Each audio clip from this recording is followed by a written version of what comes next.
Welcome to Beyond the Build, the podcast where we talk with agency leaders about the work behind the work, how teams evolve, how leaders navigate change, and what it really takes to build something sustainable. I'm Shawn Johnston. My guest today is Connor Goway, founder of Junction Consulting and president of eLearningU, two businesses built around a single idea that most organizations don't have a marketing problem, they have a clarity and capability problem. Connor spent the early part of his career running a creative agency, then he stopped deliberately and spent the last decade working upstream, helping clients become better before they ever hire an agency. That's an unusual vantage point. Connor, welcome to the show. Thanks, Shawn. Thanks so much for having me. Before we get into it, maybe just introduce yourself a bit. Yeah, as you said, my name's Connor. I run Junction and eLearningU. It's funny, we got started in this in the early days of the internet, around 2009, 2010. So I've been around for a little while. And I think kind of our superpower, or the thing that we really focus on, is helping folks to navigate what's new, what's different, and just kind of boiling down all of the different things that they could be focusing on and to figure out what are the things that are most important. Right. Yeah. So for people who haven't come across Junction, can you describe what you do and maybe more importantly, what you don't do? Yeah, I think about this a lot. It's funny. I think probably for most of us, we're like, do our parents even know what we do for a living? So how I typically describe it is you can think of us almost like investment advisors in a weird way. And so typically the problem that we're solving for organizations is they have a marketing budget, right? They have internal resources, they have goals, to the extent that they do, that they want to accomplish. And maybe they haven't really considered what the best way to put those resources to work are, or how they can most effectively get to where they want to go. They're out there just kind of like hiring agencies and hiring creative services because they think that's what they're supposed to do. And so we work with them to understand, all right, where is it that you actually want to go? And what's the best way to get there? Yeah.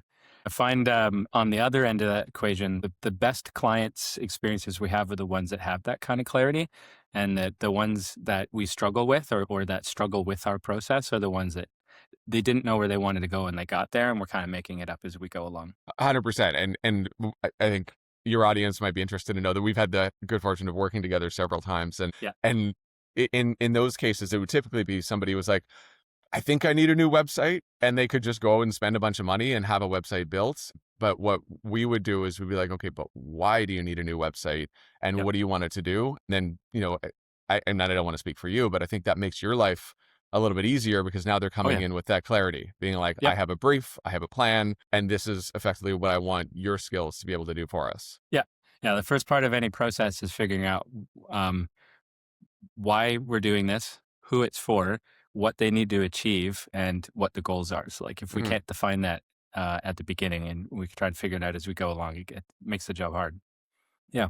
So you've been exclusively in tourism for the past 15 years. What does that kind of deep vertical focus give you that a general consultancy just doesn't have? Yeah, it's interesting. I mean, tourism is a fascinating industry. It very much is its own little world. And I found this in a couple of different verticals. So yeah, we dabbled in retail and CPG and that sort of thing in the early days. And first of all, it's just like knowing the language. In tourism has, like all other industries, has its own 3-letter acronyms. It has its own way of thinking about funding and resources. So being able to speak that language to the client, immediately just signals to them, we know what we're talking about. But aside from that, I find tourism specifically it's an ecosystem, right? There sort of are the people who work in tourism, and they kind of become the de facto service providers. Right. And so one of the things that we've really worked on is helping clients to branch out of that. Because I think that the downside of that is you get the same photographers, the same web designers, the same creative as everybody else, right? Everyone's kind of using the same people. Yeah. And one of the things that we're trying to do for our clients is say, all right, well, there are a lot of super talented people outside of this industry as well. How do we match you with the best of the best so that we're not just limited to who's already inside the industry? Yeah. No, that's really true. We've always been a general consultancy. We have projects that we focus on or client types that we focus on because it plays to our strengths. We think we can deliver something special. Yeah, there does seem to be a lot of hyper focused agencies that just want to rinse and repeat the same solutions. And while that's great for them, that's not always fantastic for the people they're providing those solutions to. So it's easy to get complacent when that's what you're doing. And it's a balance too, right? Because like, to your question about what makes tourism unique, it's very different than just like selling something on a Shopify website, right? So Yeah, like tourism, and I won't bore you all with the strategy, but it is you can imagine the last time you took a trip, right? It's a process, right? You yeah, don't just see an Instagram post and be like, yep, where I'm going away next weekend. that's right. It's like Yeah, there's phases where we have to get people dreaming and get people planning. And then what does it mean to support that customer journey? And then yeah, ultimately, what does the booking process look like? So if you're coming from outside the industry with no tourism experience, you're going to kind of have to reinvent that, which is going to take a lot of learning. And so yeah, I think there's a balance between like understanding how travelers actually book trips and yeah, then also, kind of bringing your unique skill set to the industry. yeah, yeah. Yeah. Yeah, we do a decent amount of tourism work as well, and I think and we have one particular brand company that we tend to partner up with, and our focus is like we're travelers. Like, how could we Mm. present this destination in a way that I'd want to go to? Like, we're trying to create that sort of like heart connection to a space. I think that's the most fun part about telling destination stories. Yeah. And you kind of nailed it, right? Like tourism is fun. Like, why wouldn't you want to work in tourism? Like It's my favorite. nobody's Yeah, ever upset about booking a trip, right? Like, that's no, right. it's not Yeah, a hard problem that we're solving. And so it's like, at the end of the day, yeah, I love the fact that what we're selling is something that everybody involved, from like the service yeah. provider to the person who's buying, is excited about. Yeah, exactly. Well, so we talked about learning. So you also run Mhm. eLearningU, which is North America's largest online platform for tourism. I was impressed. Congratulations. Thank you. How do those two businesses connect for you? Yeah, it's funny. Like, so eLearningU kind of came up as a solution to a problem. So what we were hearing from our clients, we work with destinations, and sort of through 2018 to 2020, they were constantly coming to us and being like, we really need to provide training to our local businesses, right? We want to level them up. We want to give them digital skills, or readiness skills, a variety of different things. And honestly, like the options out there weren't amazing. And it's not really anybody's fault, right? Like destinations are overworked and under-resourced. So they were like, I don't know, kind of putting together some low quality webinars, providing a PDF. And we just happened to see, actually, I was invited on as a guest to this really cool little corner of the internet called eLearningU, which wasn't Okay. ours at the time. Yeah. And all it was they were just inviting on like smart people from across tourism to join webinars. And I thought, oh my God, there's so much potential here. And it just so happened that the person who was running it was looking to graduate to retirement. Okay. So we Good found timing. 1 + 1 = 3. Yeah, we acquired it, and it's been ours ever since.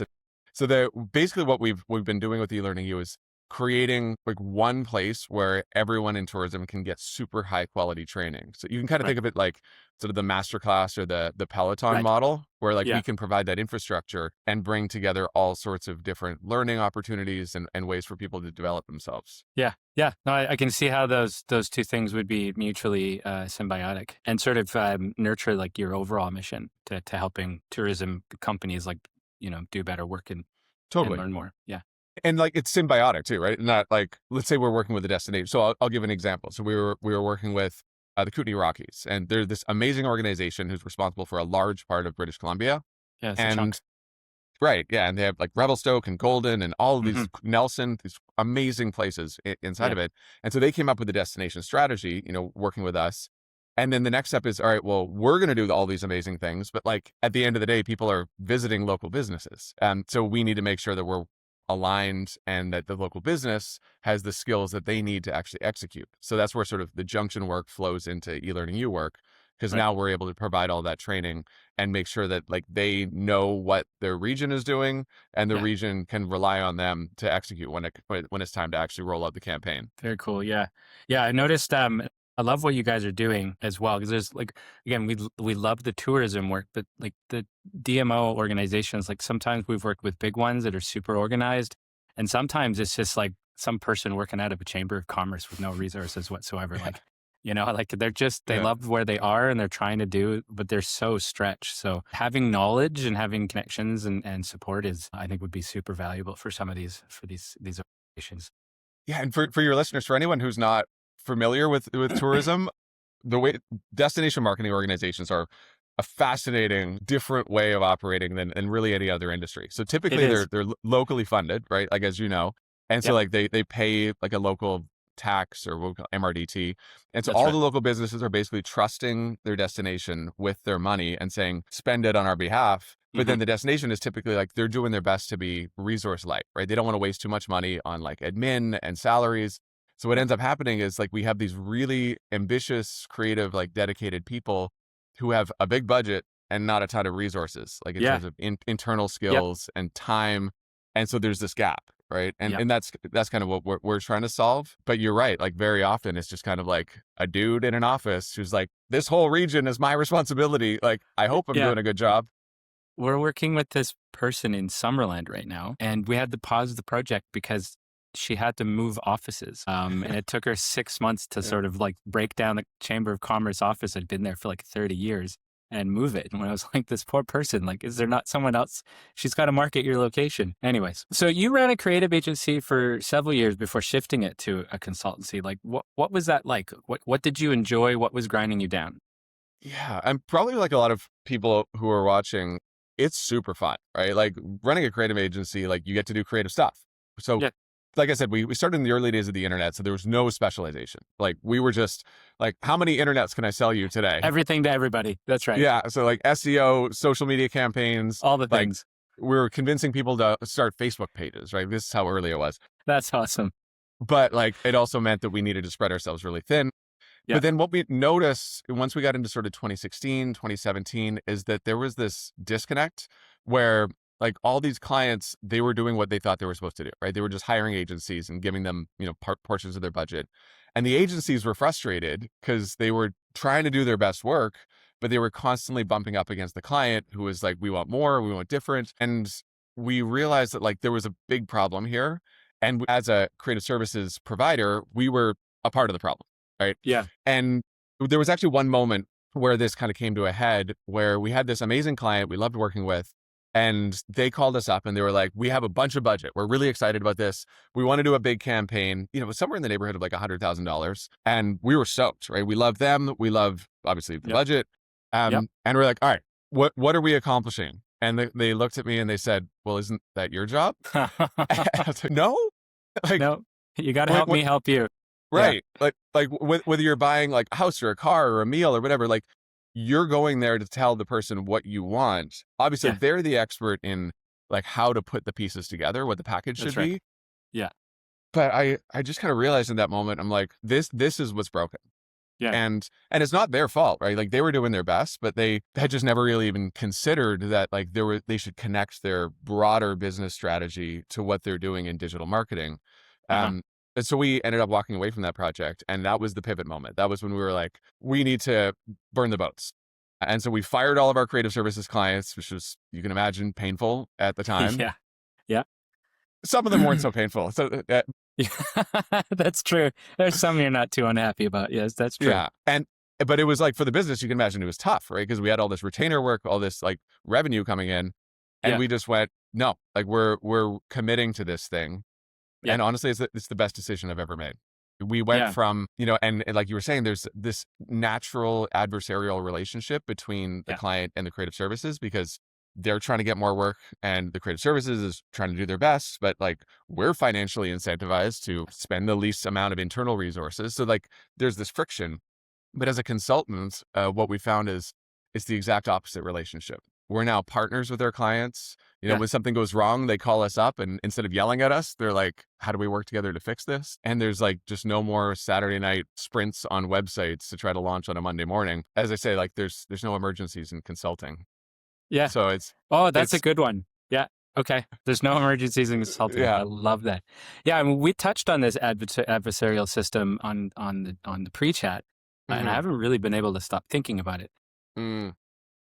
Because you're right. Like both sides are incentivized to extract from the other. And if you just strip away professionalism and business and just look at that purely from a human context, like that's not a functional relationship. Like, so like part of what you're doing with Junction now is going upstream to help shape their needs or wants or goals so that that's less adversarial. Like, can you tell us a little bit more about like what you're doing to try to fix that dysfunctional piece? Yeah, I think it doesn't have to be this way, right? And you're right. Like at the end of the day, we're all capitalists, right? So as business owners, like we want to get the maximum profit out of an engagement. But the better solution really starts with the client, and it starts with them being super clear about what they want, and then actually being able to articulate to the agency what their expectations are. But they're not agency owners, right? So they don't really know per se. But like, I don't know, to be specific, it would be something like, instead of just saying, I want a website that increases our sales, you would have a really clear idea about what you're trying to sell, what your problems are in the customer journey. Like, what do we need to educate people? Do we need to engage people? Yeah. Like being able to articulate those problems, and then being able to hold your agency accountable. But that becomes a really positive conversation, right? Because the agency up front, they knew what the expectations were, right? We were Yeah. able to say, either at the end of the project or at the end of every month, this is what we're asking of you.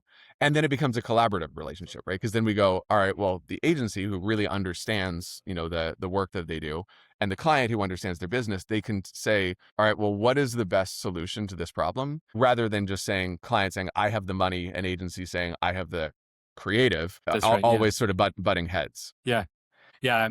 I did the math not too long ago. So I've been at the internet now for 16, 17 years. At the internet. I like it. Yeah, I've been at the, I've probably shipped over 600 projects in that time. Wild. And I can, like, when you're talking about collaboration versus like a collaborative relationship versus an adversarial one, like there is a difference that I've experienced. So I found from my experience, the easiest, most successful projects are the ones where, yes, like needs and expectations were very, very clear from the beginning. Everyone on the client side was on the same page. Like we had a clear set of goals and expectations.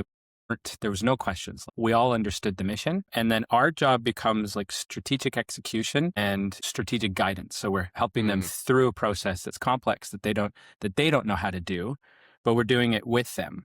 And those are the best experiences. Like everyone's proud of it. There's no protectionism. There's no like angst. That's the worst part. Like when the angst comes in and everyone starts like withdrawing, it's very hard to collaborate anymore because you're moving to a closed fist rather than a handshake. So, yeah, I think I've never really figured out within the context of a project how to nurture that mindset from the start because like what you're saying, that has to happen actually upstream before they've even come to us. Well, I think so. There's a lie that agencies tell ourselves, right? And the lie is that we have to do everything. Yeah. And I think that starts in the sales process because we want to paint this beautiful picture of like how amazing it's going to be when you work with us and like what this incredible award-winning result is going to come at the end of the work. Yeah. But then if you think about it, like when we start the project, the client very often doesn't have enough information, right? Or they're not bringing us well-defined strategy. And so we want to close that gap for them, right? Because we know what they should do or what they should have. So we just scramble, right? We'll fill in all the gaps. And I think my experience is that you and your team do a really good job of this, is that no, you'll push back and say, well, in order for us to be successful, like the collective us, here's the things that we need. Yeah. And I think it's so hard, right? Because like we got into creative services because we like taking care of people, right? We want to feel good about our work. We want to over deliver, and we don't want to have that like friction at the beginning of the relationship. But it has to be there, right? And like we have to push back and make sure that they're set up for success. Yeah. Yeah, I 100% agree. And I've always been, I learned this. So I talk about this all the time. I built a really terrible agency for the first 5 years and it fell apart. And so I built a better one over the last 10 years or 9 years. And one of the key things that I learned is that clients actually don't know what they think they know. And they're actually hiring you for an end product, but they don't know how to guide you through a process to get there. They're just people with opinions. And a lot of times they're people with bosses who have opinions they can't ignore. And so there's like very human social dynamics that sort of happen in this. And we've always been really clear. I've always been really clear. Like we're not always going to agree with you. It's not our job to agree with you. It's our job to educate you. And again, that's where that collaboration versus adversarial dynamic comes in, because if it's adversarial, people don't like being told no. They just want you to do it. And when it's collaborative, that becomes shared learning and compromise. And so those are two very different dynamics. And so like we have our project requirements. We have a specific way we won't implement something that's bad for you. Hmm. I have gone so far as getting a client to sign a waiver if I know what they're making me do is going to tank their SEO or create Amazing. accessibility issues. You'd be surprised how many people, when they get the DocuSign to sign a waiver, will back up and sort of reconsider. So, like, I'm serious. Yeah.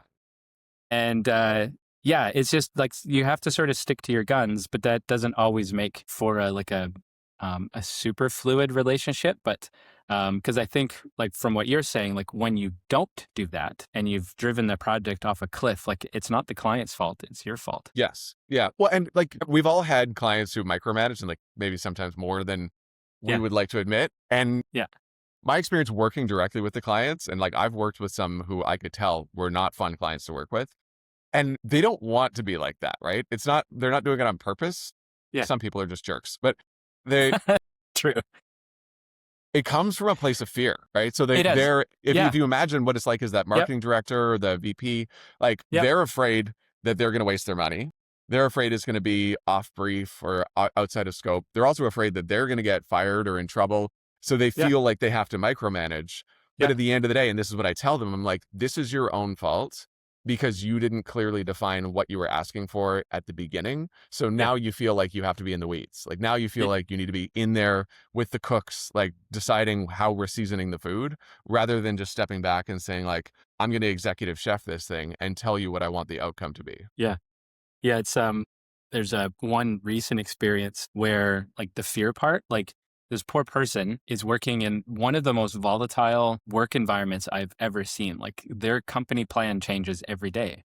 Mm, There's things they're planning on launching that we can't say it in the project because other people might see it. Like, it's like that. It's like, it's very strange. But like, she got quite upset about something because it was just a clear misunderstanding. And it led to some conflict, and our team had feelings about that conflict. And so, like, we had to all have a sit down and talk. And I just reminded you guys, them, she's just a person. mm-hmm. That's a really volatile place. We're not therapists, but we can hold space for someone struggling. So it doesn't have to be about us. But like, you're right. Like, if we could just avoid that altogether by having more clarity and stability at the onset of a project versus trying to establish it throughout a project while you're doing it off the side of your desk and your hair's on fire, that would be a much better experience for everybody.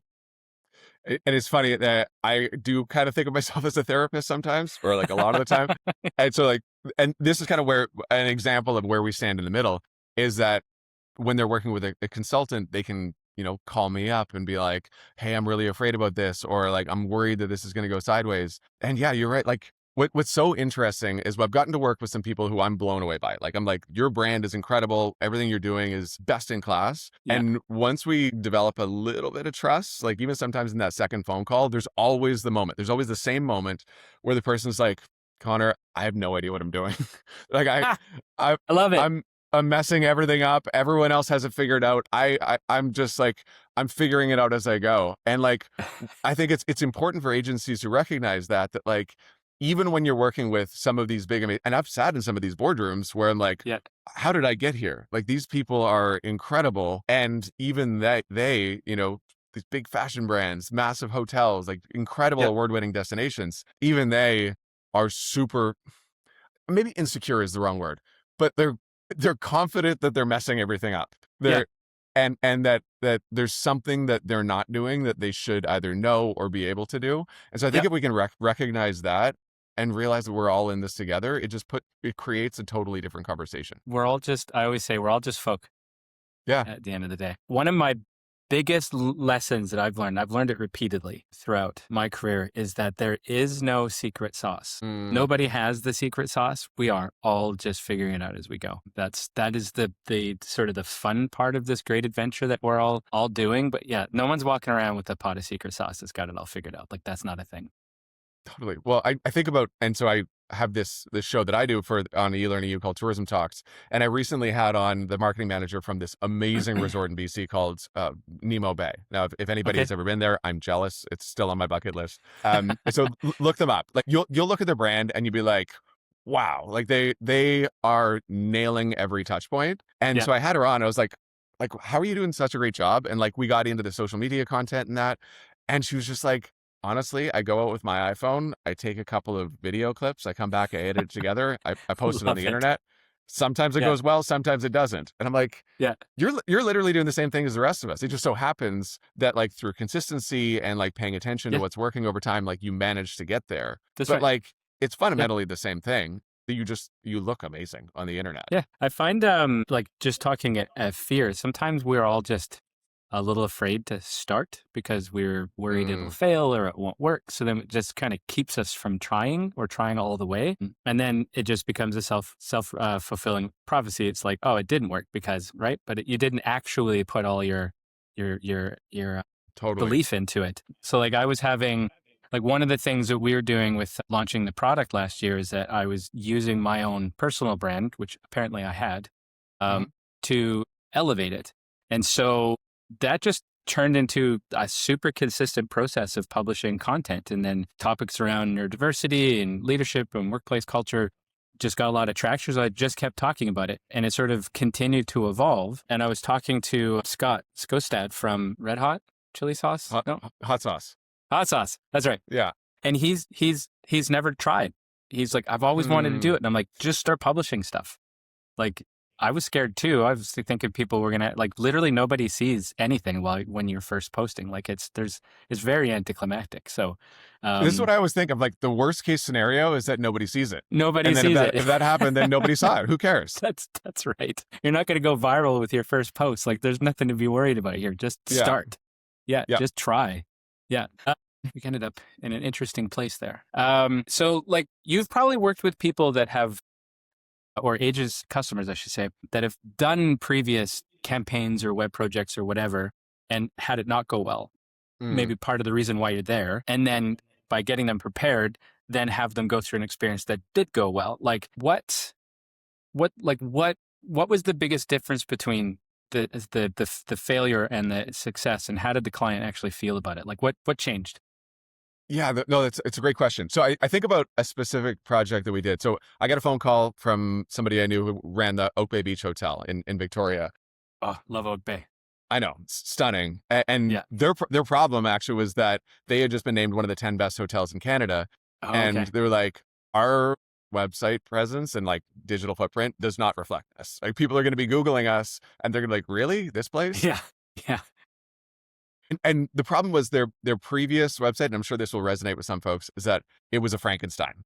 They had a spa, they had outdoor pools, they had 3 different restaurants and all these different amenities. And the website looked like that, right? Yeah. Rather than what the actual guest experience is like, which is a lot walking of through the property. Stuff. Yeah. Like you have a concierge who takes you through the experience. Like that, I was like, why don't we consider the online experience the same way that we consider the offline experience? I say that all the time. Yeah. Right? Yep. Yep. Like there's no online and offline. They should be the there's same only thing. one guest. Yes. That's right. Yeah. And so I think that the difference between the 2 projects, and like the first project, they were doing their best, right? But like they solved their website problem rather than solving their guest problem, right? They knew they needed a website, but in the second project, and we were fortunate to work with that amazing crew, the team at Massive that's now become Tact. They're a Vancouver design agency here. Sorry to shout out a competitor. That's okay. I love them. I'm a big fan. Renee, Mad Lindsay, respect. Connor, they're awesome. Yeah. Yeah. And so they were obviously integral in the process, but like the difference was they said, well, the website's just a tool, right? This is just a tactic that we're using to help people to experience the property. How do we use that in a way to guide them rather than doing website things for the sake of the website? Yeah. Amazing. Yeah. Sometimes the perspective of why we're doing it and what problem we're solving for who, like that isn't always what people think it is. So like taking that moment to really articulate that gives you the framing to then make decisions. If you're doing it from I want to make something that looks like a website, that's a whole different thing. You're just building a Homer Simpson car at that point because you don't actually know what we're trying to do. Yeah. Right? Yeah. So we'll switch gears a bit to AI because that's something that you've been working with. So like you're sort of working with tourism organizations on AI adoption right now. What's the gap between where most of them are and where they need to be? Like what is the state of the situation currently? Yeah. It's funny. We came to this completely by accident. Kind of, again, this has sort of been the story of my career, I think. But like AI happened and I was like, this looks interesting. So we started to build some things, created some custom ChatGPTs, and even like in my email that I send out every Monday called The Brief, I linked It's to literally this, the only newsletter, by the way, that I read. Oh, well, thank Yeah, you. I it's my appreciate that. favorite. Yeah, for years, it's my favorite. So we really appreciate that. So I'd sent out some links to just some stupid stuff that I had made. Like there was like a social ad Yep, evaluator and I saw it. like some. Yeah, Oh, okay. yeah, And then so we started to get questions from our DMO partners being like, how do we use AI? And so hmm we started like just sort of casual consulting, like we'll tinker around here. And then what I realized was that everybody's using it. Right. Like all the people inside the organizations are already using ChatGPT or Copilot or whatever. Nobody has policy. Nobody's like determined what we're supposed to use this for, what we're not supposed to use this for. And then the yep. bigger thing that came up, we realized is travelers are using this. Like Mm. this year, about 40% of all travelers in North America will use some sort of AI tool to plan their trip. Right. So I've done it even when twice. I've done it is that twice in the last month. Yep, is that right? Yeah. Well, I mean, so you're a part of that sort of cutting that's edge right. 40%. And so the fact is, like, we have lots of local operators who are like, I don't like AI. It's like ruining the world, et cetera. And they might be right. But the reality is they're going to start getting phone calls being like, hey, my agent just booked a hotel room with you. I have some questions. And they're going to be like, what are you talking What about? agent? Yeah. Yeah. Right. And so what that's kind of led us to is like we partner with our destination clients to be like, well, let's just at least make sure that we have a baseline understanding from a safety and security perspective. So you're Yeah, not sharing sensitive data, so that your team feels empowered to know yeah, like what are our expectations around AI, yeah, what can we use it for, what can't we, and yeah, so that our region is set up for this. I mean, I was just say coming wave, but like this reality that people are using AI to book travel. So like, let's at least get to a place where we're competent and this doesn't feel scary. And then do we want to become experts? Maybe. But I think yeah. everybody should at minimum understand how our customers and our guests are using it. Yeah, I think it's funny. There's been a few sort of like technological shifts in my career that I've witnessed. And there's always two groups of people within those shifts. The ones that sort of like resist and want to like are a little bit slow to adopt. And then there's the ones that are like, they want to stay ahead of the curve. And whether they agree with it or not, Hmm. they're going to adapt. Like, I think socially we need traditionalists. Like, I think that keeps innovation safe, particularly with a shift like AI. Like, it's happening. It's already happened. Like, if you're resisting, it's just you putting your head in the sand. Like, you do not have to use it to plan your meals for the week. Don't do that. But like at the very least, you should know how your audience is using it. Like you said, you don't Totally. have to use it yourself. So, because we've had this conversation a ton over the last year, and over the last 6 months, AEO and GEO is showing up in RFP briefs. People are really concerned about this, and we're working with a large DMO organization on the island, and this was like there was a whole section about readiness for this. Like they took this part very, very seriously. And so, you have people that have lost half their traffic, but don't understand what that means and what they should do about it, right? So if you're on the internet, AI is now an integrated part of that already being affected. You get on or sink. Like you don't really have a choice. It's happened.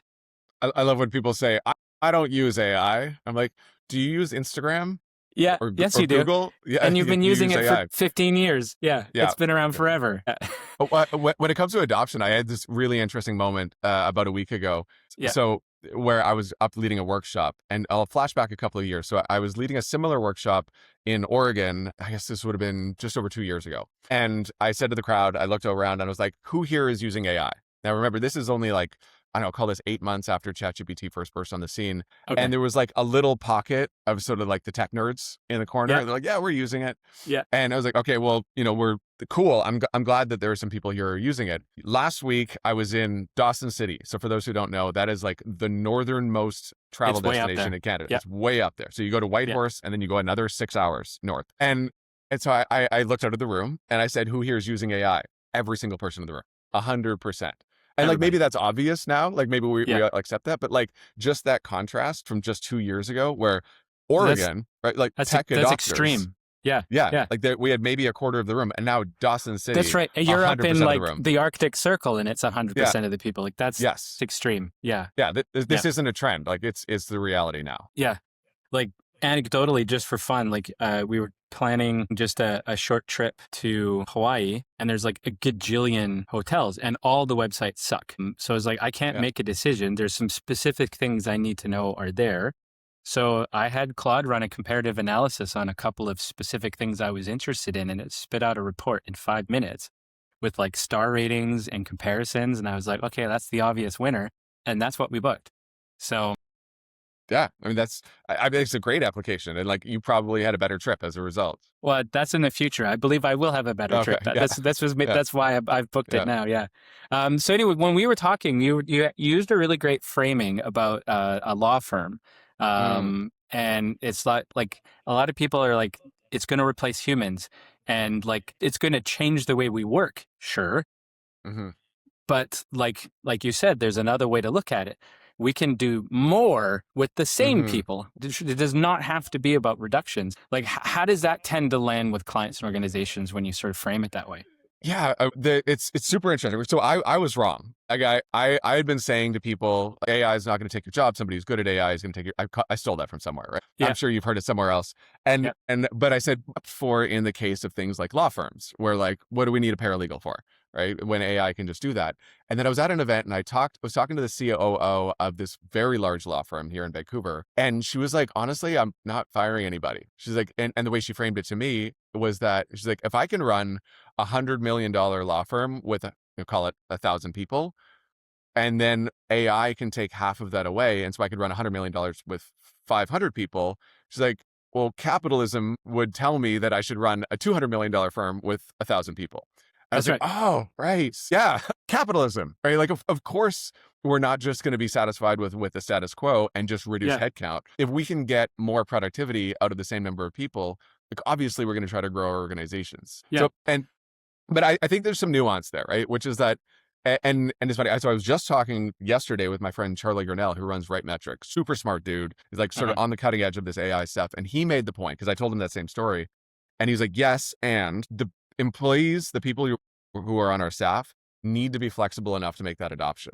They Yeah, need to be leaning in. They need to have the skills and the training in order to do that. And frankly, like the people who are stuck in their ways, like the uh-huh. accountants who still want to ledger things the way that we've been doing it forever, unfortunately, those people are going to get left behind. So it's Yeah, like there is nuance in the way that we think about it.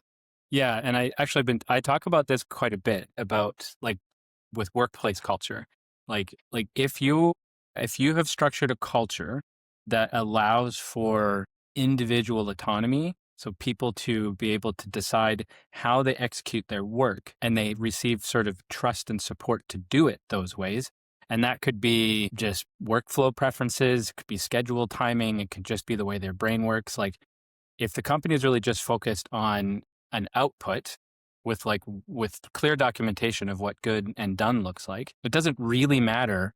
You don't need to sort of force people through a specific way of doing stuff. The output just has to line up with everybody. Mm-hmm. So I've found so far organizations that focus on individual autonomy and connection and belonging so that the group is working together in a common goal, which is how you're able to actually create engagement and growth.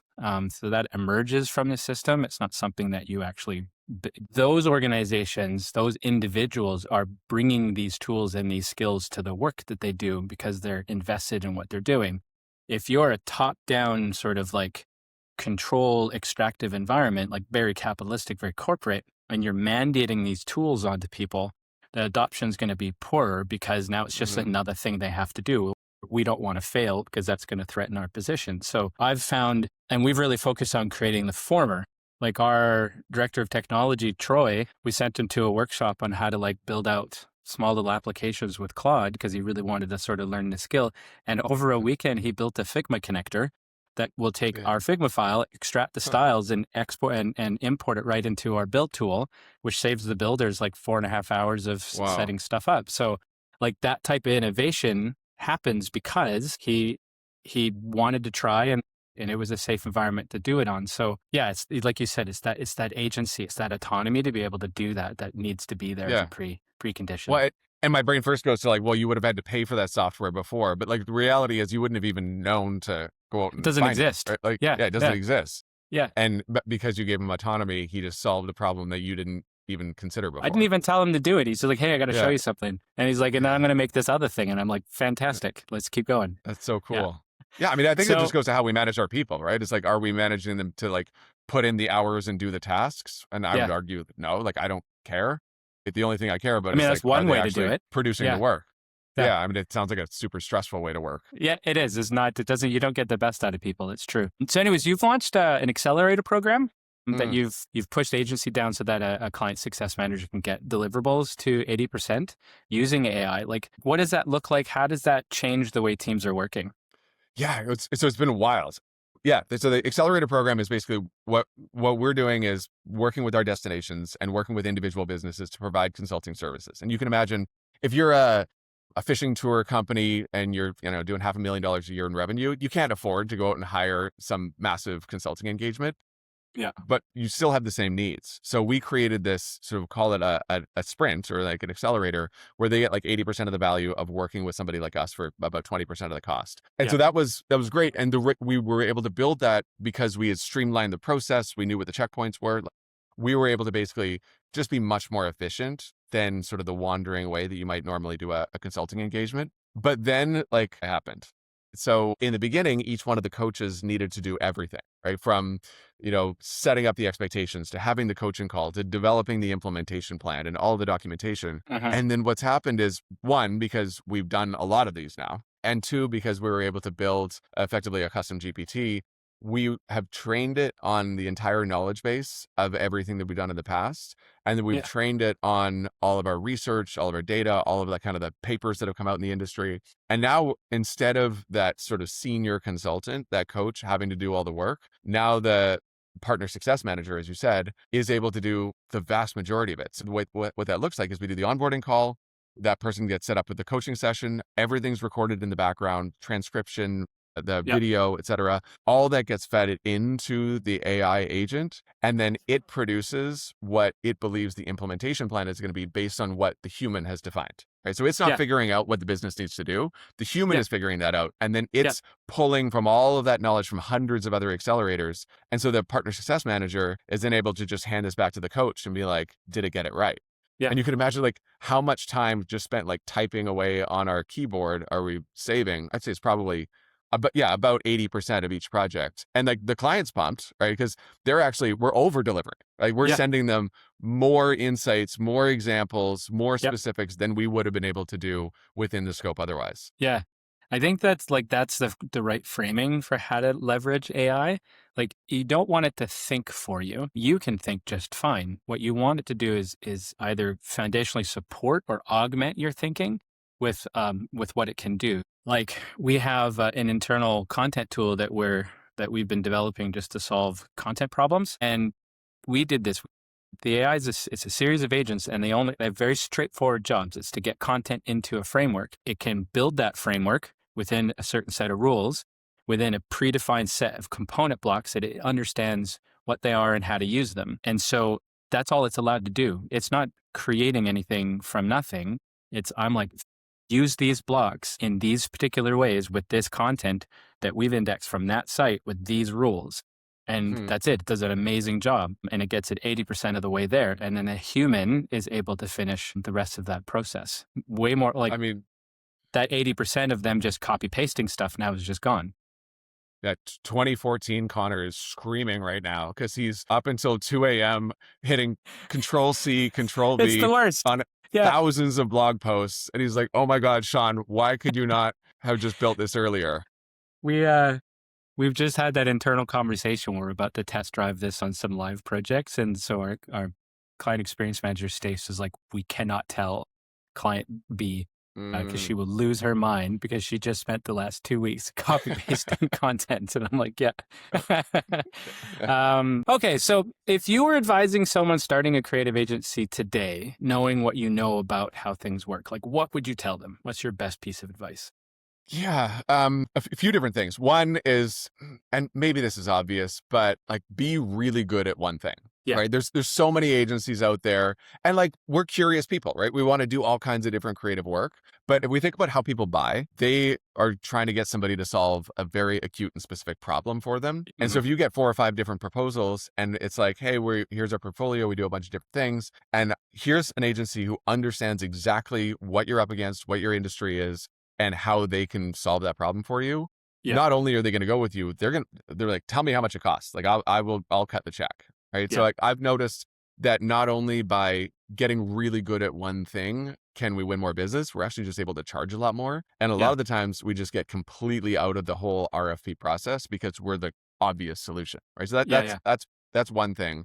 The other thing that I've thought a lot about, and frankly, this is what I didn't do a great job of back when I was running a creative services agency, is like the only thing that we have is our process. Like, sure, we're smart, we're creative, we're good at design, but like, if we just take a step back, like anybody can hire a good designer, right? Like anybody can come up with a good idea. Like anybody can create a beautiful looking portfolio. The thing that we have, and the thing that like you've always done a really good job of, is like having that process that, and I know it sounds boring, but like that is predictable, that feels really professional. And then there's always, in the best agencies I've ever worked with, there's always like one little thing, right? There's like one thing that is unique to them, that's special. And maybe it's the way they onboard a client, maybe it's the way they do feedback, but they do it the same way every time. And I know for me, for somebody who like, I find a lot of agency partners, I refer a ton of work. Like I would much rather refer somebody who I know is going to deliver on scope and on time every single time than somebody who did one amazing creative project and then delivered late every other time. Do you know what I mean? Yeah, so you like, can't. Process doesn't sound exciting, but like that's the thing that we have. I have always hung my hat on process, document everything, and there's no exceptions. We go through the same process, whether we think we know the answer or not, we're still going to do it because that's how you make sure you don't make mistakes. But like process is absolutely key. How the client moves through the experience makes our lives a lot easier. And I always tell the team, the client only remembers the end of a project. So the end of the project is just as important as how we started.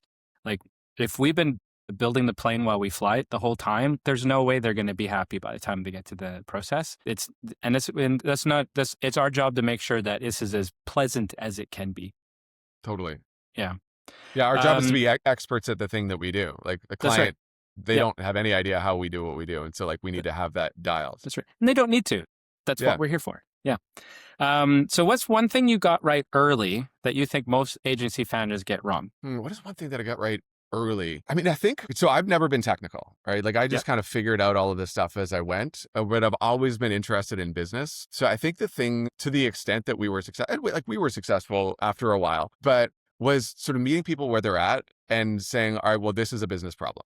Right. So even back in the early days when we were working with little bridal shops and writing blog posts in coffee shops, the conversations that we were always having was like, what is your business problem and how can we help you to solve that? Rather than, and so this is kind of to the theme of what we've been talking about today, right? Like, what is your technical problem? And we're here to sort of be your plumber. And so like that kind of allowed us to grow to the place where we had, at our peak, we had 10 to 12 people in the agency. We were winning a few awards. And again, it wasn't because I was technically very good at anything, but it was because I think our clients felt like they had somebody who they could actually rely on to help them to solve a problem that mattered to them. And so I think and again, we've been talking about this in this conversation, and I think it's worth repeating that like these are humans who have human problems. Just and if we can meet them there, they'll cut us a lot more slack and we can do the same in return. Yeah. I think we talk about this a lot internally too. Like we want to show up for people the same way that we show up for people everywhere else but work. I always say human needs don't stop when you clock in. Like we're just people.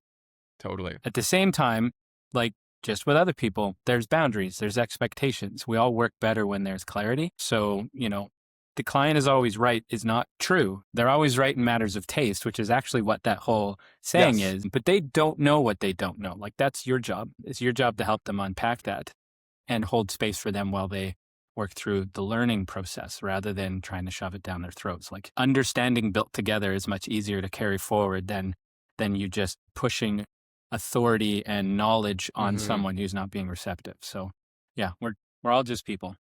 Totally. Well, and I think we need a little bit of humility to understand that like we're not experts in their business. Like they will know their business better than we ever will.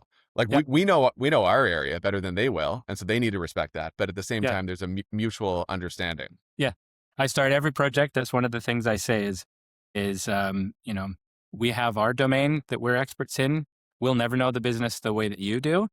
It's only by marrying those two pieces of expertise where we're going to arrive at the right conclusion. So we have no objective other than arriving at the best place for you. But it takes both sides. So this is a collaboration. So I mean, it's one of the reasons why we love working with you and your team.